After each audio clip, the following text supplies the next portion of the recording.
Alright, this is Eric here with Eric's Appliance Service and KitchenFoundry.com. We're actually going to be installing a Vente hood. This is model number Pdah14. This is going to be Vente hood's recirculating air unit. They have two different models on the market, but they are different depths, so we're going to talk about that in just a minute, how to figure out which depth is appropriate for your cooking equipment. Actually, we're installing this over a capital range. And one thing I'll mention before we get started, the recirculating air hoods are a very good system. There are 3 stages. It starts with the grease extraction, liquefaction into a pan, then it moves up into a charcoal filter and then into a fabric filter. So it's a 3-stage system, works very well. We would never recommend it as a cost-saving measure if your installer is quoting you an exorbitant amount to cut out the drywall and run actual duct pipe. We'd always recommend a ducted hood over a filterless, and that's simply because they're just entirely superior in performance-wise. If you absolutely cannot duct for some structural limitation in the home, which is what's happening here in this house, then if you've got to do a recirculating air hood, we think this is the best one on the market. Like I said, it's got 3 different stages that it takes the air through before putting it back into the home. So real quick, let's just touch on a few installation points before we get started hanging this thing on the wall. Vente hoods come with a wooden bracket that you can take out of a rear channel just by removing a couple screws. Here we've already mounted our wood cleat to the wall. We have actually 1 screw going directly into a stud. Now, because studs are 17 inches on center, we're only going to be able to get our wooden cleat secured with 1 screw into the stud, and on the other 2 screws we are actually going into mollies into the drywall.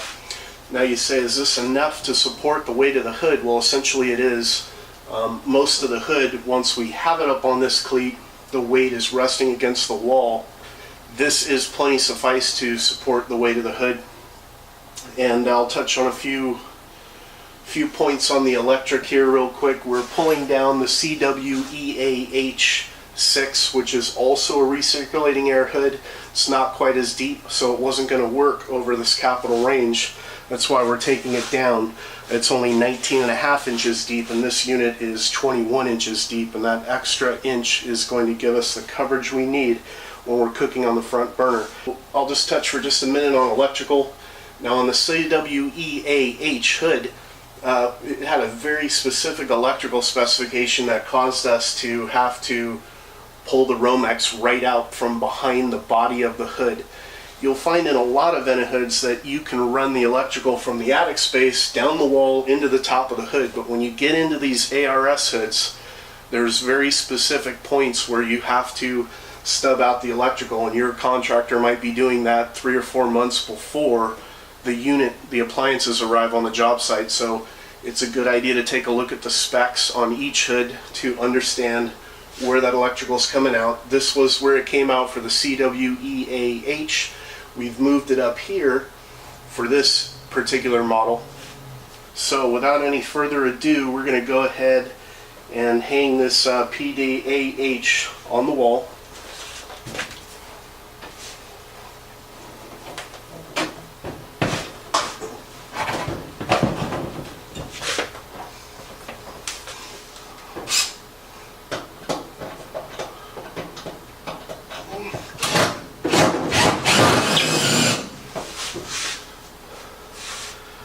Okay, so we got 2 screws into the mounting cleat, essentially.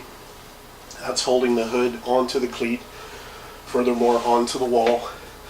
And the next step is we're going to be wiring up our electrical to the junction box back here, then installing the duct cover, and we'll show you that 3-stage filter system. Okay, we're just going to talk for a moment about specification. Here in California, we are KitchenFoundry.com and also Eric's Appliance Service. I go out and do appliance installations, I service appliances, and occasionally we respond to calls where customers call and say, hey, we bought a new hood, it's not performing as we expected it to, can you come out and take a look at it? 9 times out of 10 in this scenario, it's because the hood was specified incorrectly. or it's installed incorrectly, either of which is not covered under the manufacturer's warranty. So we're going to cover specification, and this is our way of giving you support on the front end of your purchase. So what we're looking at here with this capital is we're going to take a measurement from the quartz to the front edge of our burner cap, okay, and we got 19.5 inches here. Now what we'd like to see, the bare minimum depth of your hood should be 1.5 inches over the front edge of your burner cap. So if I'm at 19.5 here, I need a 21-inch depth hood, and that's what you have here with this Pdah14. The Pdah is going to be the suitable depth for a full depth range. Now, other things that can cause your installer to put this in with an extra inch of protrusion, taking you out of the correct depth. And this is something your appliance dealer is never going to know. These are things we run into in the field. In this particular installation, we had a gas line that was stubbed away from the wall about 2 inches. Now, in order to get this cooktop slid all the way back, we had to turn that gas line within the wall.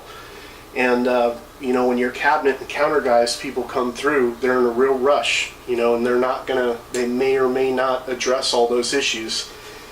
If they don't address the gas line, they'll put an extra strip of granite back here, and your hood will now be an insufficient depth for your cooktop. Now, we sell hoods in all different depths, and we can custom make them in any depth that you need. But it's important to understand this on the front end of your purchase. Also, a lot of stovetops and ranges now are accompanied by earthquake brackets. So we're showing you a picture here of a case where we have an AGA Legacy installed in a kitchen. You're going to notice there's a little bit of granite back there that the counter guys put in intentionally, and that granite is there to conceal the earthquake bracket that's needed on this particular range. And that's going to be another special scenario where our standard depth hood is not going to be sufficient. We're going to need to look into something a little bit deeper. In addition to that, you're going to notice in this kitchen we ended up going with the same width on the hood as we used on the stovetop. We did that because it's a small kitchen and we really wanted to maintain the amount of cabinet space we had. We do normally recommend a 3-inch overhang, so if you have a 30-inch cooktop, we'd recommend a 36-inch hood. If you had a 36-inch cooktop, we'd recommend a 42-inch width hood. An extra 3 inches of capture on both sides of the stove, so as the smoke's rising up, it cools off, has more lateral movement, you still have capture. Now, of course, another saving factor in this kitchen is that the cabinets extend a little bit lower than the hood. That's also going to help you with capture when we're cooking on our rear burners. So there are a lot of different factors at play. I bring all this up. We have a lot of people buy hoods months before the kitchen goes in, and you need to be aware of whether your cabinet company is leaving you this 3-inch overhang or not. It's not unique to Vente hood, it's a standard. Okay, so we're looking at our ARS Vente hood, the Pdah, and this is going to be a model 14 inches tall. You have an option on the duct covers of 2 different ceiling heights, but you can't get a custom duct cover. So if your ceiling height is higher than 8 or 9 foot, you will just have to have a terminated duct cover above that unit. So what we have here is a 3-stage filtration. We're starting off with Vente hood's 250 CFM blower. Spins at 1,550 RPMs and liquefies the grease into this pan. This would be the first stage of the filtration. Then it moves up into this charcoal filter and on up into a HEPA filter from there. So you have 3 different stages of filtration before that air is pushed back into the home. And Vente hood has designed a removable duct cover for the front of this unit that's just going to snap into place. So there you have it. I'm Eric with Kitchen Foundry and Eric's Appliance Service from California. Drop us a line with any hood questions you have or installation questions. Thanks for stopping in.